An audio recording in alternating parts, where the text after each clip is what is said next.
Welcome to the Supplement Engineer Podcast. My name is Robert Chinetsky. Today, we are joined by a gentleman who needs very little introduction, the CEO of Kaged Muscle Supplements and bodybuilder, Kris Gethin. Thank you for joining the show today, sir. No, it's my pleasure. Thank you very much for having me on. You've been in the game a long time, Kris, and people are familiar with your backstory, your training principles. I'd like to get some of the origin stories of actually Kaged Muscle. What was it about starting the brand, joining up with the people that wanted to develop the brand? What was it about? Was it bad experiences with other supplements? Because we know the supplement industry is very, very crowded. What is it that you saw that you could deliver and bring to the industry that nobody was doing prior to? It was the massive disconnect between health and fitness. A lot of people or bodybuilders as such are seen as being relatively fit. Look fit, they got their abs, they got their six pack, but very few of them are healthy. So there's a huge disconnect there. And I've been bodybuilding for over 20 years now, competed as a natural bodybuilder, as a professional for many, many years. And it was at the stage where I had the accountability to viewers, to listeners on social platforms when I started putting out videos and video trainers. Now, all of a sudden, not only am I, advising and recommending exercise and nutrition, but it's supplementation as well. So with that, I'd say, being an authoritative figure to a certain degree, I had to ensure that, I had complete transparency. So I started getting some of the brands that I was taking tested.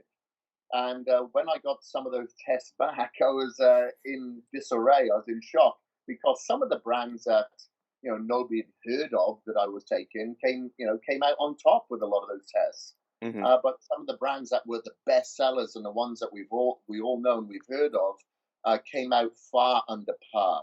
So that's when I thought, well, okay, I'm going to have to start sourcing these ingredients myself and start mixing my own based on the efficacious dosages that I need to help me perform and that I'll suggest.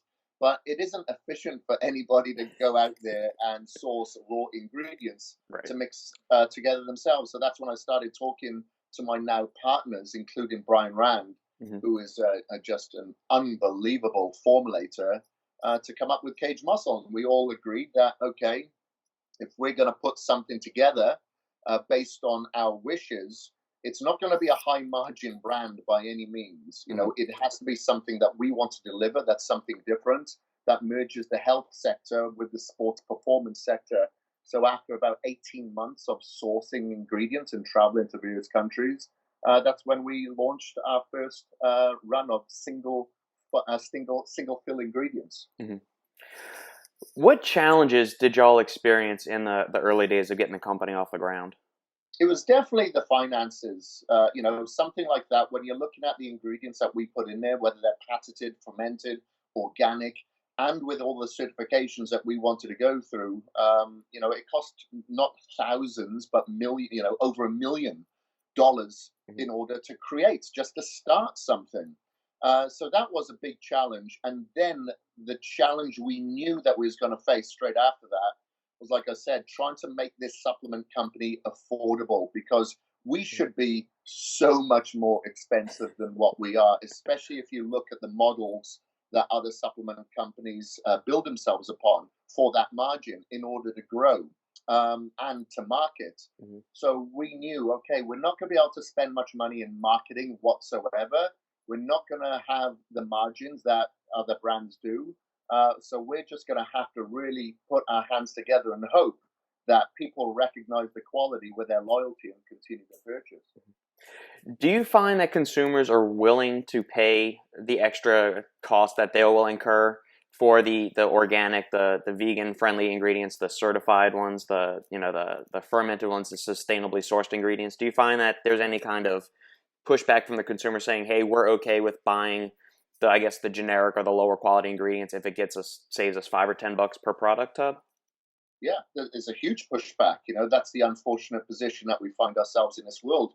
You only have to look at the landscape of the food industry to see what the supplement industry would look like. So if you see fast food everywhere and you see the line of cars going up to them, however, there's not as many people going to shop at like their Boise Co-op or their farmers market or the Whole Foods. then you can see the disarray that happens in the supplement industry as well. It's the exact same model, and unfortunately, it's something that we have to continue to educate the consumer that they need to invest in the most important asset that they own, and that's their life. Of course, we want to perform our best, we want to look our best, but if that's going to potentially harm ourselves, then why should we do it? Well, people do it because it's affordable and they prefer to invest that money elsewhere. And let's face it, the supplement industry is going to be a lot more confusing than the food industry. Right. McDonald's, Taco Bell, Wendy's, they're not telling you they're the healthiest food out there. They're not doing that. Where in the supplement industry, everyone's telling you they're the best. So it's very confusing for the consumer to make the right decision. And we can only provide education in order for them to make that unbiased decision. Mm-hmm.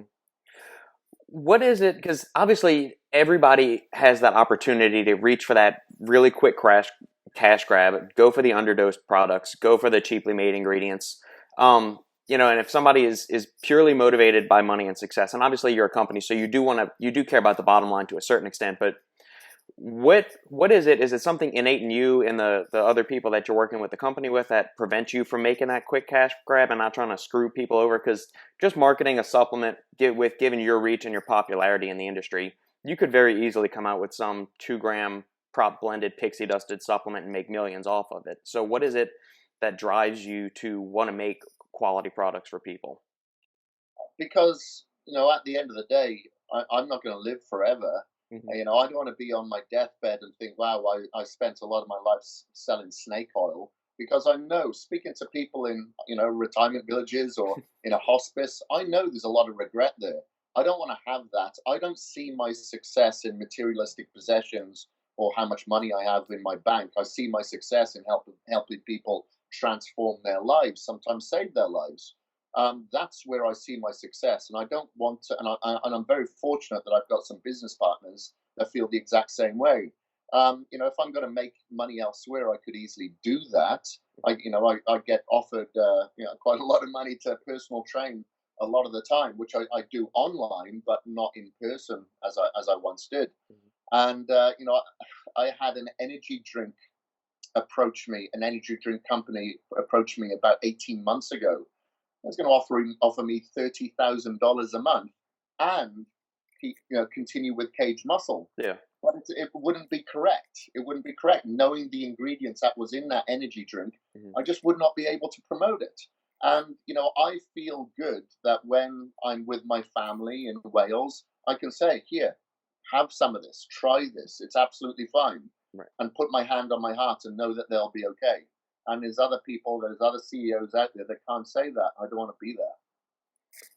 Well said. Well said. Earlier you mentioned that health and fitness and health and wellness was a prime motivator for getting into and starting the brand initially.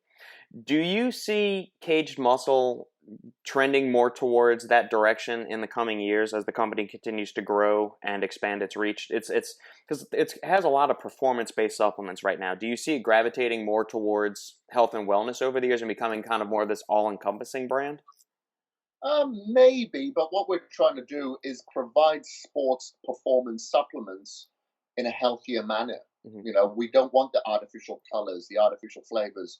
We want to ensure that we adhere to the Prop 65 Act because we know, what the adverse effects of heavy metal contaminants can do, Right. We do see an expansion there, but, we're always going to have our pivotal foot in the sports performance sector because at the end of the day, whilst I'm on this earth, I want to kick ass. I don't want to slow down anytime soon.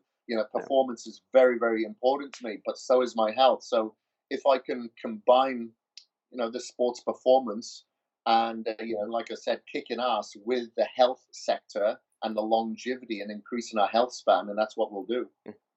Excellent. You've been training for a very long time. How have you seen, both from as a consumer and as a user of supplements, how have you seen the industry change from when you first started natural bodybuilding? Oh, well, it's huge. Well, everything tastes a lot better now. That's for sure. You don't have to hold your nose trying to get down to supplements. But I'd say that the main thing is that it is steering towards the health.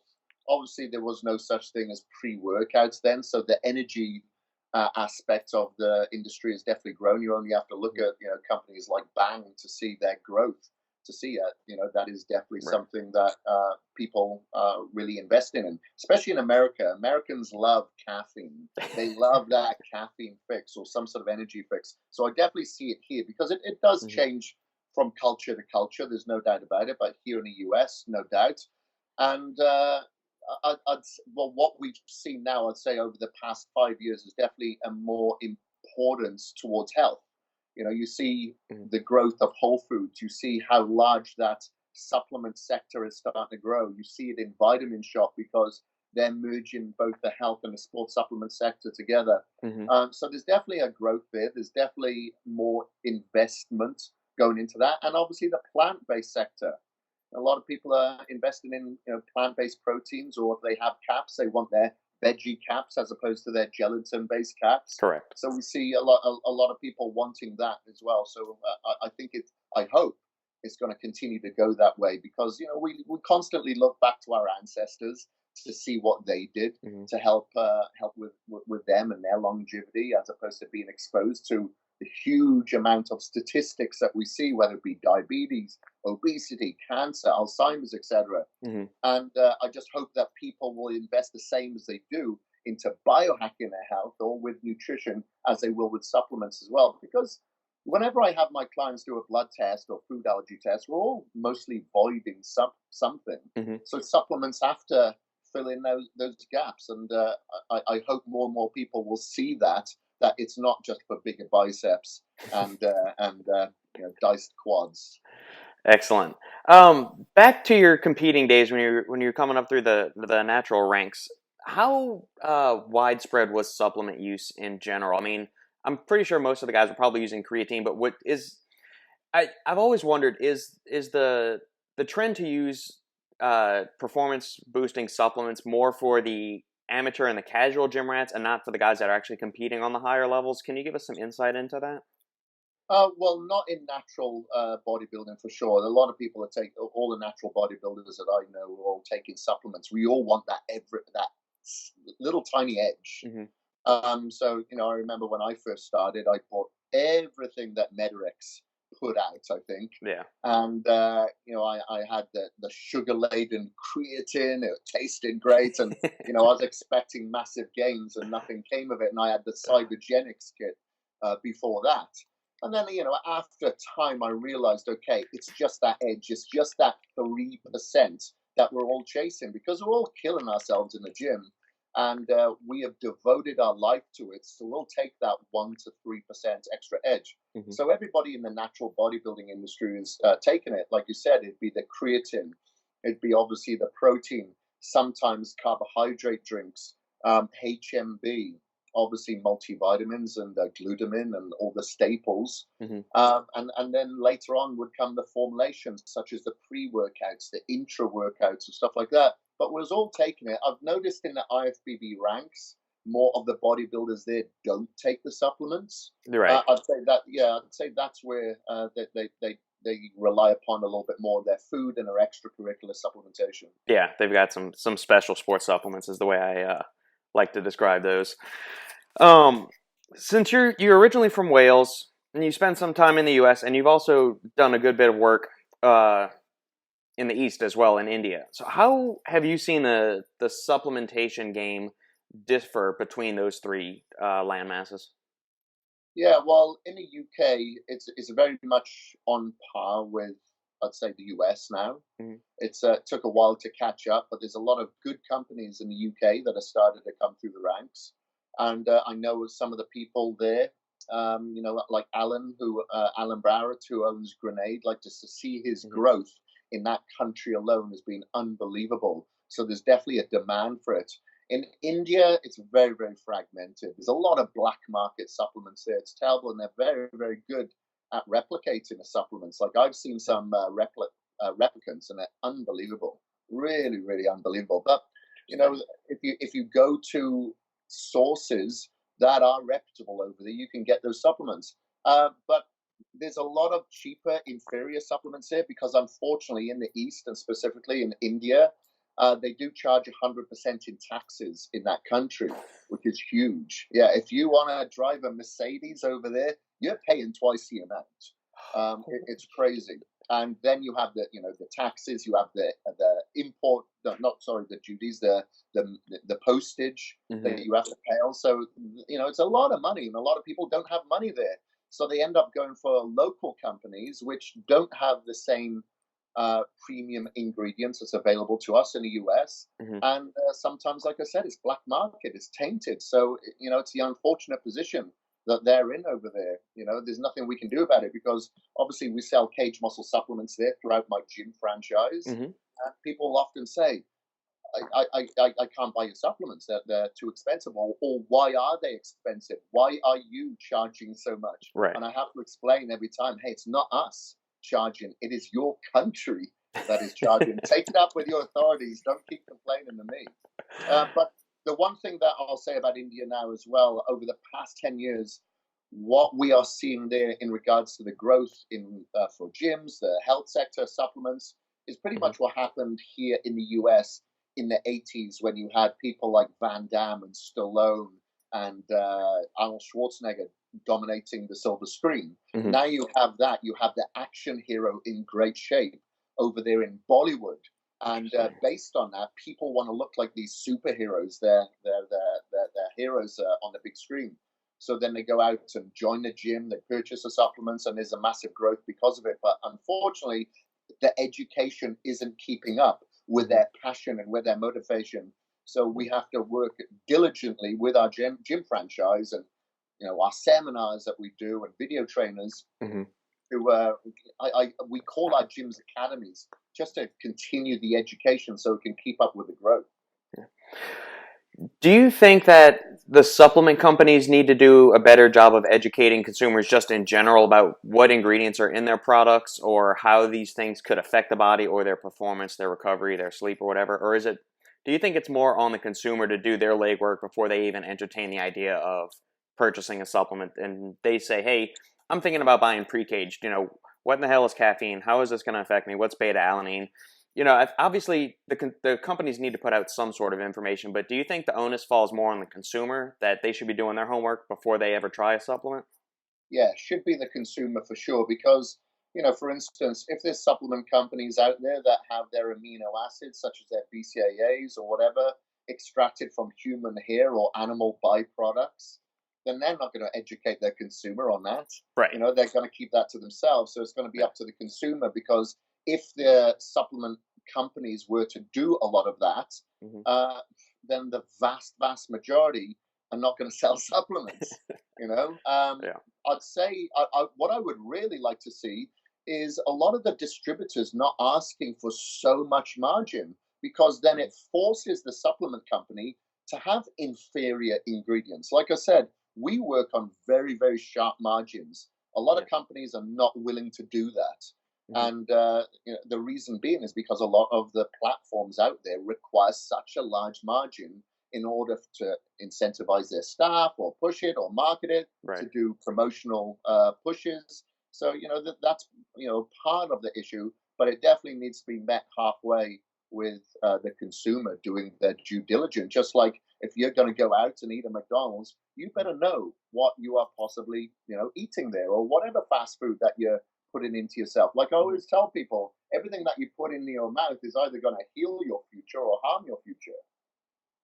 So that's really well put. Um, Along those lines of educating the consumer, y'all have taken a good step by uh, transparently dosing all of your products and clearly labeling out to consumers, this is how much we have of this ingredient, so on and so forth. We're starting to see consumers asking for third-party testing now of all the batch runs of the products. Do you foresee Cage Muscle doing that in the coming years about just openly posting the third-party lab test reports on the website or anything like that? Yeah, for sure. Yeah, because we have all of our products third party tested. There's no doubt. If anybody wants it, we can provide that. There's no doubt about it. But Mhm. yeah, for sure, I think it's something that needs to be done in order to create that transparency. Because as you know, there's so many companies out there that don't do the test. Correct. And I have to explain because a lot of people don't even know what a third party test is. So when I say, well, we have the contract manufacturer test, Then we test the test on top of that. Yeah. That is showing full disclosure and transparency. And on top of that, we have an authenticate. I'm going to spit it out in a second. An authentication code on each one of our products. So people can then see, they can go onto the website, they can put out that code with that batch to see if it was tested. So they can show, okay, I'm not going to put my hands together and hope what is in the jar is actually what is written on the label. It's actually there, and it's been tested. Can you give, you don't have to give specific dollar amounts, but can you give the listeners a rough idea of how much extra expense it is for companies to go out and do the third-party testing? Because a lot of people say, well, just everybody should be testing it. Can you give some idea into what the added cost is to you on the company side of what y'all have to incur from that? Yeah, it's several bucks on each SKU. So I'm going to give you an example. I'm going to give you an all-inclusive cost here because there's other certificates that are very important as well. You know, is the informed sports or the informed choice or, you know, adhering to the Prop 65 Act. Mm-hmm. There's a lot of certs out there that I believe that all brands should have. So when you accumulate all these costs and then the efficacious dosages of certain sourced ingredients, whether they're patented, organic, fermented, whatever, or, you know, you could even talk generic. When you look at one of the top selling pre-workouts out there, it costs $2.80 all in, $2.80. Our pre-workout costs over $20 to make. So that's a comparison. So when I tell people we've got the cheapest supplement line in the world, even though it may not look like that on a retail value, yeah, it is the cheapest when you look at what goes into it before it goes onto the production line. You know, so that $20 is just the raw cost of goods, or is that including the testing and all of the all of that that's as the well? testing and everything. Everything. Okay, gotcha. Interesting. Since y'all are informed choice and certified for sport, have y'all ever thought about partnering with like collegiate universities or professional sports teams or whatever? Since obviously the products that bear that logo contain no banned substances, and therefore they could be used by the athletes on those teams. Has there ever been? Because I haven't seen any brands really do that. And I'm waiting for the first big performance company to step in and do that. Yeah, well, we do support a couple of professional athletes. Right. Yeah, You I know on know, the individual basis, but I mean like a meeting up with like the New England Patriots or the Saints or like a college football team or something like that. yeah, for sure, we can do that. But the thing is, it's just proven to be very risky in the past. A couple of brands, as you know, have done that. Medrex did it, EAS did it, Yeah. and you know, where's EAS now? We have to understand that when you go to a football game and you look around the stadium and you see people eating hot dogs, drinking beers, are Mm-hmm. those really your demographic of consumers that want to purchase your supplements? Right. Well, probably not. They want to watch a football game. The athletes will take the supplements, there's no doubt about it. Mm-hmm. But that doesn't really, you know, if you look at, for instance, the fitness industry or the bodybuilding industry, per capita a head, those people are taking the supplements every single day. They will get anxious if they don't take their supplements. So it makes more sense that being a company that we are, that we cannot put much money into marketing, that we generate it towards our demographic and then grow outwards from them. Mm-hmm. You know, if we have this conversation in a couple of years' time, maybe that's something that we're looking at. But right now, we're still in the growth stage, Mm-hmm. and you know, not enough people know about us. Again, because we invest in a product and not marketing. So it's going to take time. It's going to take a lot of word of mouth, which is basically how we've grown this far. So Mm-hmm. we'll have to see how many people shout from the rooftops over the next couple of years. Gotcha. The FDA has been coming down with increasing amounts of scrutiny on the supplement industry as a whole. Obviously, y'all aren't dealing with any of those, suspect ingredients or anything like that. But do you think as a whole, when the FDA issues these warning letters, does it have any kind of negative reverberations for companies that are doing the clean route with their products? Have y'all faced anything like that?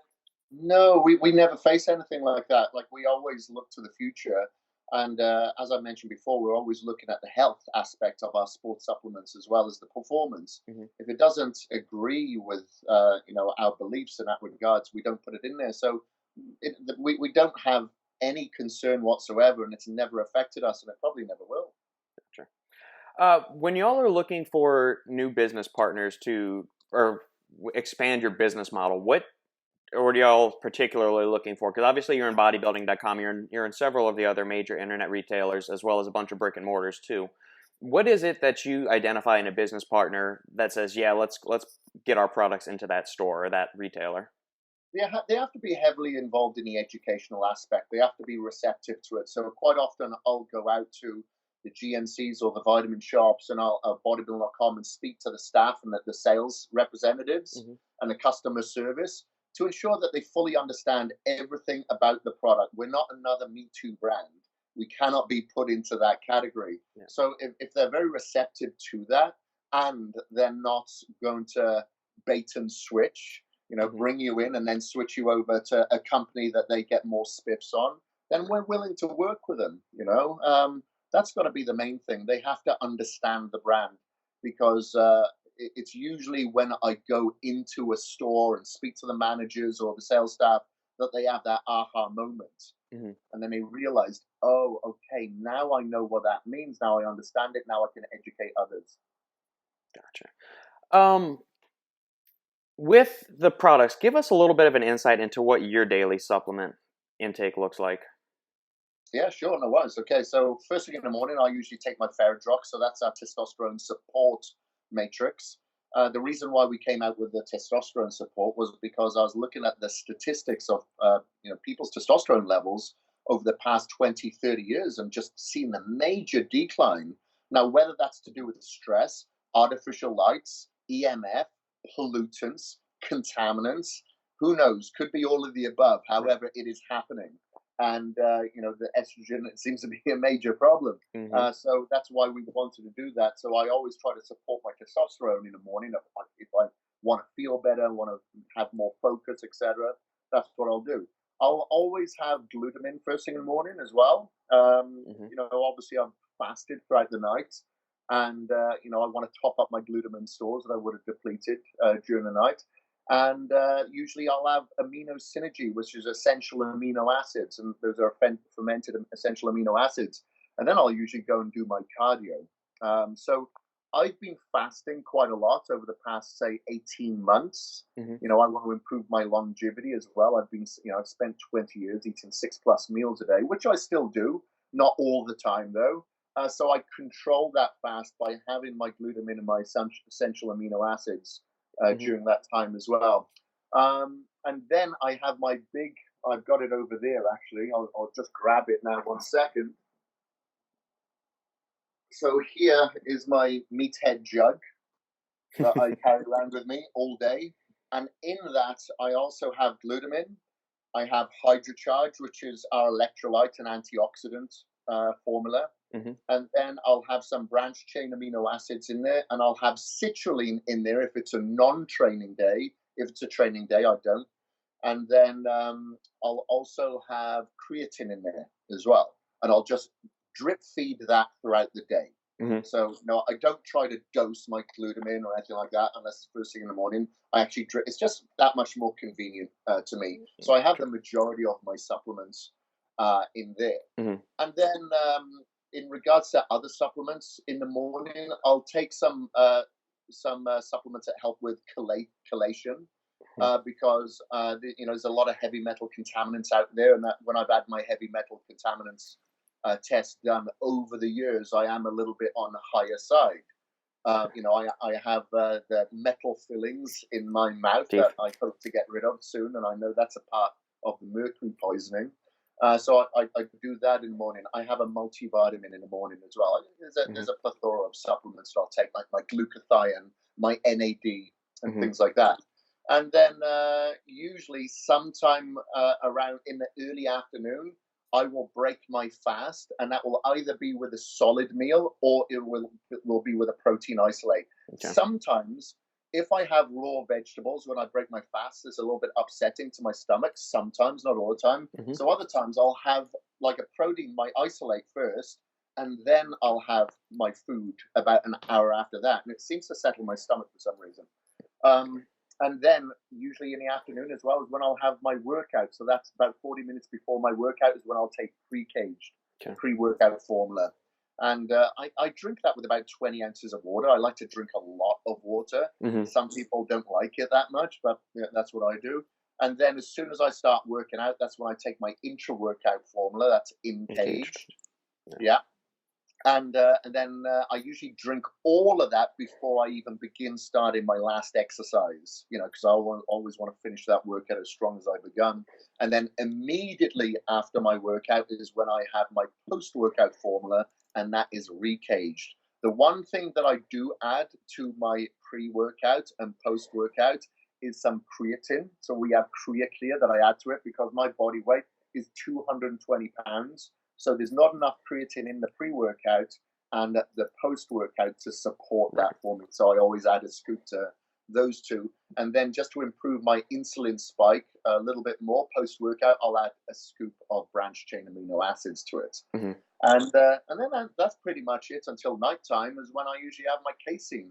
I'm just a casein freak because I usually get a bit of a sweet tooth in the evening and I just mix it like a pudding. I'll put some frozen blueberries in there, some chopped mixed nuts, and that's my nurturing and angry food together. Excellent. I've got a couple of questions about the supplement line in general, in that y'all have CreaClear, so that's the enhanced form of creatine monohydrate y'all have, and y'all also have the creatine HCl. From a business and marketing standpoint, do you see those two as competing or potentially cannibalizing sales from one product or the other? No, we thought that in the very beginning because that was something that was of concern. Because when we came across this science behind the CreaClear, which is a dairy membrane that surrounds the creatine molecule that allows it to go in through the stomach, so it prevents, or it can help prevent a lot of the IBS issues that people have with creatine monohydrate, me being one of them. So that's why we always had creatine HCl in the beginning, because I was never able to take creatine monohydrate. But then when this form came out and I sampled it for about 2 months and realized, hey, this is fine, we realized that the creatine monohydrate is by far the largest selling creatine sector in the world. Yep. So there's a lot of people out there that do take creatine monohydrate and they don't have any problems with their stomach, or they just deal with those issues and take it anyway because it is the most studied amino acid and form of that amino acid in the world. So that's when we decided, well, let's provide the creatine monohydrate users with a far more superior bioavailable or soluble creatine. And that's what we did. So we have supplied that for that issue and for that sector. However, there's still a lot of people out there that do like the creatine HCl. There's people out there that like to take both.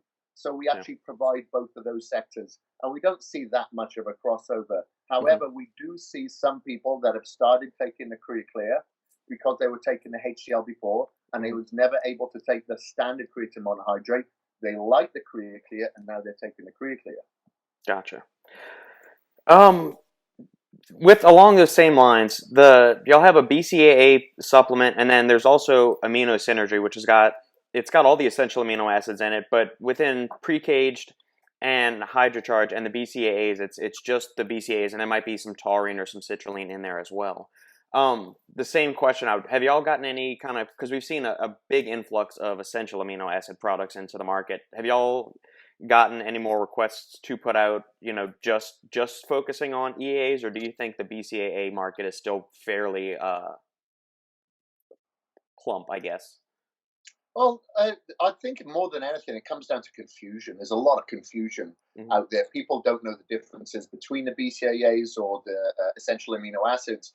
And one of the reasons why we wanted to come out with the essential amino acids, I deal with a lot of vegan clients, a lot of vegetarian clients, and they don't get half the amount of essential amino acids that they need to. And like I said, selfishly, I fast a lot, so I wanted essential amino acids during that time of my fast as well, to ensure that I'm not going through complete catabolism. I wanted to maintain my muscle protein synthesis. So those were the main reasons behind that. And see, this is how I explain it to people. I say, consider branched chain amino acids as your muscle energy, and consider your essential amino acids as your muscle protein synthesis. Okay, so when people kind of consider that, they can understand where to separate them and how to take them. So, generally I'll have the BCAAs taken around the workout, especially post-workout. The essential amino acids usually during your cardio or during your fast, or like I said, If you're a vegan or vegetarian, you need more essential amino acids. Those are the times that you take it. But the BCAAs is definitely still the biggest seller because it's been around for so many years. People understand it a little bit easier. The Hmm. essential amino acids, they don't sell as much, even though I think they are very, very, very well needed by a lot of consumers. Hmm. I think it just comes down to education. Perfect. Can you give us a little bit of insight into how the formulation or the development of a new product comes about? Do you get an idea for a product? Is it driven by Brian coming up with a formula? Is it the consumers that have a demand for a certain product category, and then y'all haven't put forth an offering in that, and then y'all decide to do it? So, how do y'all come about deciding when to release a new formula or what that new formula will be? All of the above, actually, all of the above. So we just put out a post on the Kaged Muscle socials a few days ago to ask what people would like next, Hmm. and we will look at that to see what the majority of people are wanting, and then we'll see if that's something that we can bring out that's better than what's currently out there. Because if we see a company is doing something phenomenal out there already, Hmm. then there's no point in us doing it. Right. Like I said, we don't want to do a Me Too brand.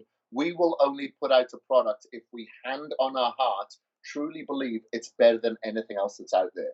So then we'll make that decision. So that's why you won't see like a massive line of products from us. Hmm. It is very fragmented. But there's companies out there that are doing good jobs on certain supplements. So there's no point us going out there. If you look like at the carbohydrate powders, Vitargo Hmm. do a phenomenal job with carbohydrates. So are we going to come out with a carb powder? No, probably not. Hmm. So it's usually all of the above. Sometimes, like I said, with the essential amino acids, that was something I really wanted myself. The Hmm. testosterone support, that is something I definitely wanted to put out there for myself. But I definitely wanted it out there for the consumers, for my clients, because I could see, because I look at all the blood reports of all my clients. Hmm. I measure my blood glucose 24/7, just different things like that. And I get my clients to as well. So, based on, I'd say, a lot of these observational studies that I put out there with my followers and clients, some of those supplements will come about, they will surface. But other times, Brian will see what is needed in the market, Hmm. and he obviously has his hand on the pulse when it comes to the cutting edge supplements, ingredients, and the technology that's out there. So sometimes he'll bring something to fruition, and it's Hmm. phenomenal. Like I'm testing a couple of things that he sent over to me on Friday that has never been seen in the sports performance sector. So I'm trying them out at the moment, and if they come out on top, then that is something that we'll look at developing, and we'll look at the margins to see if it can work as well. Because Hmm. again, we like to put out like a Lamborghini, but make it the price of, say, a Mustang or something like that. Right, yeah, you can make the most premium ultra dosed formula on the market, but if it costs $100 a bottle, then there's not going to be a market for it. So you've got to find a way, Exactly. but you've got to strike that balance between bringing innovation and efficaciously dosed products to the market, yet making it affordable for the average consumer to be willing to buy it Exactly. each month. Yeah, that's definitely the tough part. Yeah. I would expect a lot of the feedback is probably going to be either CBD or keto or collagen because those seem to be like the three largest trends going on in the industry for the past year or so. Yeah, for sure. Collagen came up there quite a bit, actually. Hmm. Collagen came up quite a bit. And when it comes to keto, that is something that we've definitely looked at because I don't think it's a fad that's going to go away. I follow like a cyclical keto approach Hmm. sometimes, not all the time. And, you can see how it's helped so many people. Whether, like for instance, my father got diagnosed with cancer of the kidney earlier in the year, got the kidney removed. He's okay, but I've got him on a strict keto diet now, Hmm. keto protocol. So there's definitely places for it, and it's not going to be a fad. So it is something that we could look at. But again, there's a lot of companies out there doing great forms of caprylic acid, C8, Hmm. that can put people into ketosis very well. The BHB Salts, salts. right? There's people out there doing really, really good jobs there. So, if they're doing real good products out there, then we probably won't bother. Yeah, We have to look at it strategically and logically. perfect. And in regards to CBD, yeah, this is something that's definitely that's huge right now. We've seen that over the past few years. And again, it's kind of like the supplement industry. It's just a minefield, isn't it? So I ensure when I look at the CBD that I take, I ensure that it has all the forms of certificate analysis needed, because there's a lot of companies out there that can't even provide it. Hmm. So I've got a podcast myself, and I've had CBD companies approach me, and when I've asked for these certificates of analysis, they can't give it to me. Hmm. So it goes to show that there's a lot of companies out there that are doing it. They're making a quick buck, but they're not necessarily doing it the right way. And how does a consumer know? Unless they're going to ask for those certs of analysis, they're just not. Right. That's what I've been beating the drum about on this podcast the past couple of weeks, is we've gotten a few CBD related questions. And what have been your personal experiences with using it? Do you get much of an effect from it? And if so, what would those effects be? Yeah, so I take it. I'm quite an anxious person, and it's very hard for me to switch off sometimes at night. Hmm. So I have found the best approach for me to take CBD is take it one night on, one night off. If I take it every night, it's like I adapt. So I do one night on, one night off, and I have the tincture, and I have to take a minimum of 100 milligram to get an effect. Hmm. So that's the reason why I take it.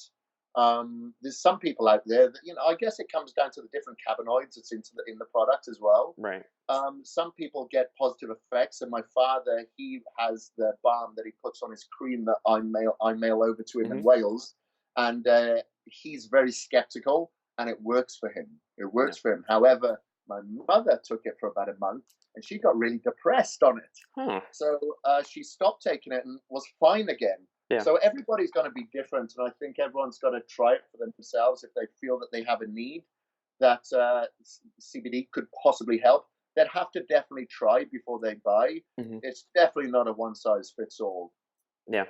The CBD product you're using, is it an isolate? Is it a full spectrum, a broad spectrum oil, or do you It's a happen to full know? spectrum. It's a full It's a full spectrum. spectrum. Okay. Yeah, it's Octagon Labs is a company, and they have a 3,000 milligram tincture. It's organic. They have their certificate of analysis, and the one thing that is a major issue, I'd say, within the CBD industry, and I don't know, maybe this is a legislation where they cannot recommend too much, a certain amount of it, but when they say, Right. you've got to take 10 milligram or 20 milligram, whatever, I'm like, Hmm. you're not going to get any effect from that. You have to take a much higher dose, Correct. maybe, as high as 70, or like I said, I take 100.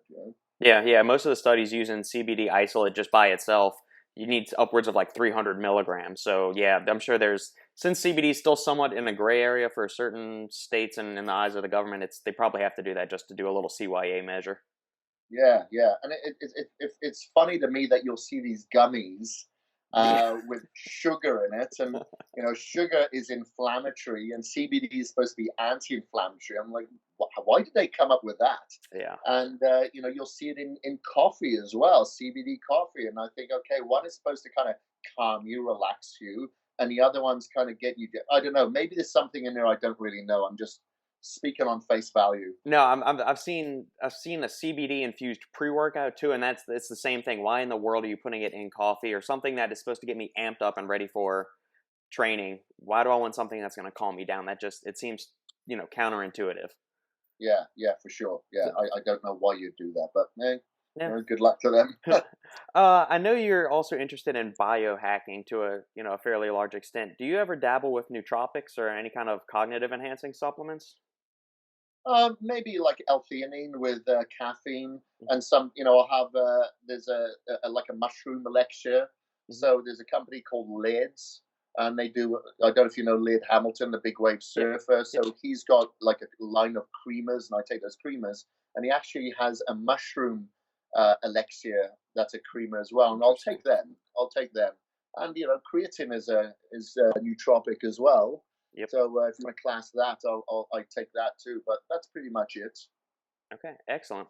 Well, Kris, I know we've got a tight time window to keep you to, so I would like to thank you for joining the podcast today, man. This was a real treat. I would, if you can, give the consumers what they can expect from Kaged Muscle in 2020, as far as potential product releases, maybe, or just drop some hints. You don't have to get too specific if you don't want Yeah, to for give away sure. the No, recipe. I'll give you a little bit of specificity there. Well, I can tell you, guarantee that we actually will have a multivitamin out next year.